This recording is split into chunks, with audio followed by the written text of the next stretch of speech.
안녕하세요. 세상이야기입니다. 오늘은 미국에 대해서 이야기하려고 합니다.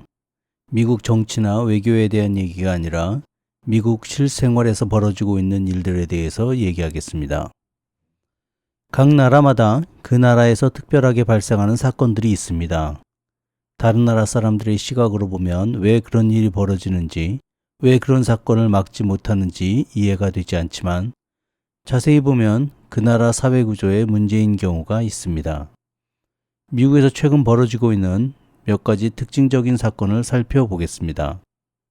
최근 미국 유명 도시에서 떼강도 사건이 유행처럼 벌어지고 있습니다. 떼강도는 대부분 그 도시에서 극렬 시위가 벌어졌을 때 일부 사람들이 그 상황을 이용하여 강도 행각을 벌였을 때 발생합니다. 그러나 이제 떼강도는 그와는 상관없이 벌어지고 있습니다. 지난 8월 8일 로스앤젤레스 북쪽에 있는 그랜데일 지역에서는 대낮에 30여 명의 강도들이 아메리카 쇼핑몰 입생 로랑 매장에 침입해 4억어치 물건을 훔쳐 달아났습니다. 이어 8월 12일 로스앤젤레스 노드스트롬 백화점 매장에 50여 명의 강도가 들이닥쳐 명품과 의류 등 최고 1억 3천만 원 상당의 물품을 훔친 후 달아났습니다. 이런 떼강도는 이전부터 서서히 시작되었습니다. 6월 24일 맨하튼 비치 지역의 보석 가게에 11명의 강도가 나타나 업주를 권총으로 위협한 후 망치로 진열대를 깨고 보석을 훔쳤습니다. 4일 후인 6월 28일에는 센트리 시티몰에서 14명의 강도가 매장을 등기로 부수고 고가의 물건을 훔친 후 대기하고 있던 승용차로 달아나는 전형적인 떼강도 범죄를 벌였습니다. 주로 서부 지역에서 발생하던 범죄가 이번에는 동쪽에서도 벌어졌습니다. 지난 9월 28일 필라델피아에서는 8시간 동안 20여 개의 업소가 털렸습니다. 규모도 커져서 100여 명의 떼강도가 나타나 아이폰 매장과 의류 매장 룰루레몬을 털었습니다. 이번 필라델피아 떼강도 사건을 보면 SNS로 참여자를 모집하고 정해진 시간에 범죄 현장에 나타나 빠른 시간 내에 강도 행각을 벌였습니다. 규모가 큰 떼강도 사건만 이렇지 빠른 시간 내에 등기로 상점을 부수고 물건을 집어가는 스매시 앤 그립 범죄가 이전부터 늘고 있었습니다. 이런 범죄 외에 또 다른 유형의 범죄가 늘고 있습니다. 더 위험한 범죄인데 집까지 따라와서 강도 행각을 벌이는 것입니다. 쇼핑몰이나 백화점에서 비싼 물건을 쇼핑하는 사람들을 점 찍은 후 차로 따라와서 강도를 벌이는 것입니다. 그 사람이 집으로 들어가는 순간 총을 들이대고 집까지 들어가서 그 집을 터는 방식입니다. 주로 부유하게 사는 동양인들이 범죄의 대상이라고 합니다. 미국의 치안 상태가 좋아질까요? 대부분의 전문가들은 더 나빠질 것이라고 전망합니다. 미국에는 보석금 제도가 있다는 것을 아실 것입니다. 범죄를 저지른 사람이 체포되어 구치소에 들어갔을 때 판결이 날 때까지 집에서 재판을 받으려면 법원에 일정 금액을 내는 제도입니다. 이 제도는 돈 있는 사람에게 유리한 제도인 것은 사실입니다. 최근 캘리포니아 내에서는 경범죄를 저지른 범인에 한해서는 이 보석금 제도를 적용하지 않기로 결정을 하고 현재 실행 중입니다. 취지는 좋습니다. 돈 있다고 구치소에서 나가고 돈 없다고 구치소에 갇히는 경우를 없애겠다는 것이죠. 모두 집에서 재판을 받으라는 겁니다. 무보석금 제도, 소위 제로베일 정책입니다. 이 제도를 시행한 후 실상은 어떨까요? 범죄율이 163% 증가했고 폭력 범죄는 200% 늘어났다고 합니다. 절도로 경찰에게 잡혔던 범인이 제로베일의 혜택으로 바로 거리로 나오는 것입니다. 절도를 당한 상점 주인들은 보복을 걱정하고 있고 풀려난 범죄자는 재판을 성실히 받겠다는 조건을 어기는 경우가 많다고 합니다. 왜 이렇게 비현실적인 법이 실행되었을까요? 이 법은 팬데믹 시기에 구치소 내의 코로나 감염을 막기 위해서 시작되었습니다. 그런데 이 법을 계속 실행하기로 한 것입니다. 보석금을 낼 수 없는 범죄자를 풀어줄 것이 아니라 범죄를 저지르고도 돈을 써서 감옥을 나가는 사람들을 통제해야 하는 것이 아닐까요? 탁상공론과 현실을 모르는 법조인들이 우리나라에만 있는 것이 아니어서 조금은 위안이 됩니다. 현재 이 제로베일 제도를 폐기해야 한다는 소송이 진행되고 있습니다. 미국에서 늘어나는 범죄를 과연 줄일 수 있을까요? 살인율을 놓고 볼 때 미국은 예멘보다도 위험한 나라입니다. 살인율은 인구 10만 명당 살인사건이 몇 건이냐를 기준으로 합니다.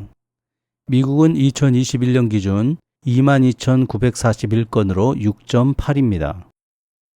우리나라에서 위험한 지역이어서 여행금지 국가로 지정된 아프가니스탄이 4, 예멘이 6.3, 시리아 2.1보다도 높습니다. 참고로 우리나라와 중국은 0.5이고 인도는 2.9, 레바논은 2.3 등등입니다. 미국 여행하실 때는 생각보다 조심하시기 바랍니다. 다음 이야기는 미국에서 늘어나고 있는 노숙자 문제입니다. 최근 뉴스 중에는 샌프란시스코의 노숙자 문제가 많이 보도되는데 이전부터 도시 노숙자 문제는 심각해지고 있었습니다. 미국 전체 노숙자 수는 58만 명 수준입니다. 58만 명이라는 숫자가 감이 잘 안 오실 것 같은데 우리나라 평택시나 안양시 인구 전체가 노숙자라고 생각해 보시면 감이 오실 것입니다. 평택시가 58만 명, 안양시가 56만 명의 인구를 가지고 있으니까요.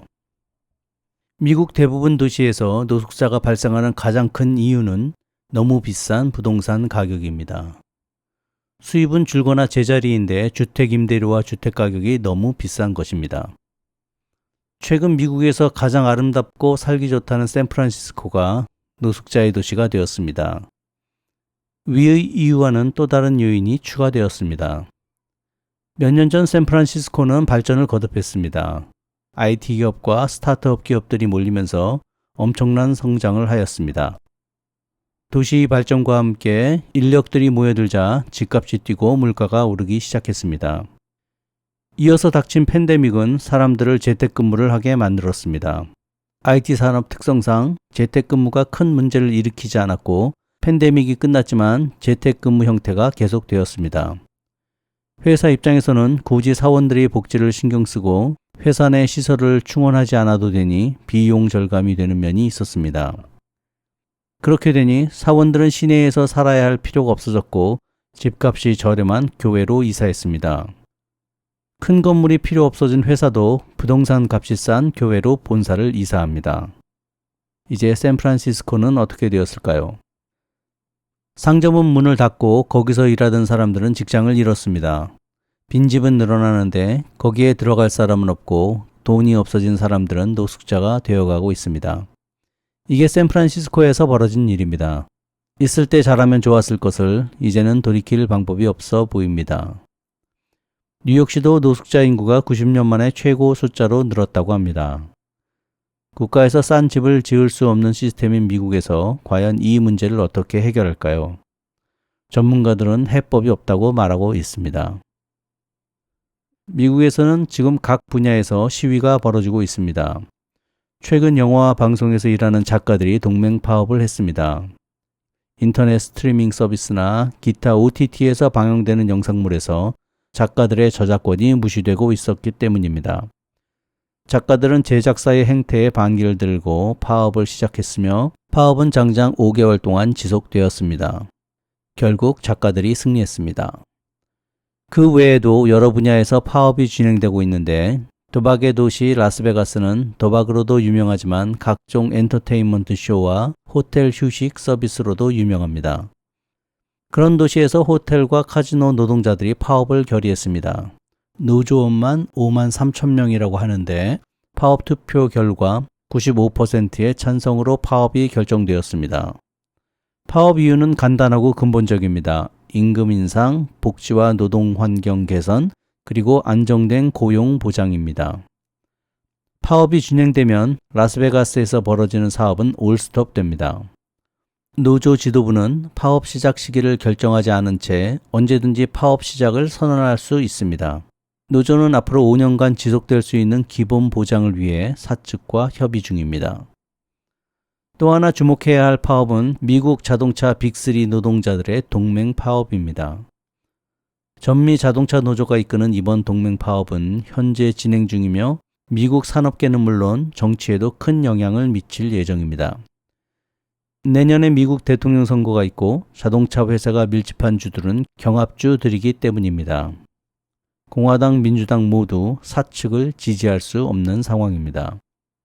자동차 노동자의 파업도 기본 방향은 같습니다. 임금 인상, 복지 개선, 고용 안정성 확보입니다. 그러나 마지막 항목인 고용 안정성 확보는 좀 복잡한 문제입니다. 현재 미국은 내연기관 자동차가 대세인데 노동자들은 전기차로 자동차 산업이 이동하면 자신들의 일자리가 사라질 수도 있기 때문에 현재 사업을 유지하길 바란다는 것입니다. 전기차 공정에는 내연기관 노동자들이 하는 많은 일들이 필요치 않습니다. 이 부분이 과연 어떻게 결정될지, 그리고 이 결정이 향후 미국 자동차 업계에 짐이 될지 아니면 발전 요인이 될지 관심이 모아지고 있습니다. 그 외에도 많은 파업들이 진행 중이며 앞으로 예고되어 있습니다. 물가가 올랐으면 임금도 올라야 합니다. 올라간 임금은 미국에서 만든 상품 가격을 올리게 됩니다. 미국에서 만든 비싼 물건들이 국제적으로 경쟁할 수 있을까요? 노동자들의 파업이 잘못되었다는 의미로 이 말씀을 드리는 것이 아닙니다. 노동에 대한 대가를 정당하게 받는 것은 인간의 기본 권리입니다. 제가 현재 이 상황을 알려드리는 이유는 한 국가가 국민들의 세금을 어디에 쏟아야 하는지 생각해 봐야 한다는 것입니다. 국민의 세금은 국민들의 생활을 개선하고 물가를 안정시키고 산업의 재편이 제대로 이루어지기 위해서 쓰여져야 합니다. 어떤 사업이 몰락하고 새로운 산업이 시작된다면 노동자들의 재교육과 재취업을 위해 세금이 쓰여져야 하겠죠. 한마디로 정리하면 공동체 구성원들의 삶을 위해 쓰여져야 한다는 말입니다. 그런데 지금의 미국과 서방 국가들은 국민들의 삶이 어려워져 가는데도 전쟁에 몰두하고 있습니다. 그 전쟁이 국민들에게 이익이 된다면 모르겠지만 그렇게 되고 있을까요? 전쟁을 하는 돈은 모두 세금입니다. 국민들에게서 거둔 돈을 군수 산업체에게 쏟아부으면서 전쟁을 합니다. 국민들을 위해 쓸 돈이 군수 산업체에게 갑니다. 전쟁에서 이기면 그 돈들이 다시 국민들에게 돌아올까요? 전쟁에서 이기면 전쟁으로 얻은 유전이나 토지에서 또는 재건 사업에서 얻은 돈은 기업으로 들어갑니다. 안 그런가요? 국민들은 전쟁에서 이겼다고 좋아하지만 실제로는 주머니의 돈이 털린 것이죠. 아닌가요? 일반 국민들이 전쟁에서 이득을 본 기업들이 흘려주는 푼돈에 만족하고 있는 것이 아닌지 심히 의심됩니다. 이게 전쟁의 본질일 것입니다. 때강도가 늘고 노숙자가 늘고 임금이 오르면서 제품값이 오르는 미국. 세금을 치안이나 서민주택 건설, 산업구조 개편에 사용하지 않는 나라 미국. 현재 미국을 보면 국가와 정부가 누구를 위해서, 무엇을 위해서 일해야 하는지 생각하게 만듭니다. 오늘은 이것으로 마치겠습니다. 또 뵙겠습니다.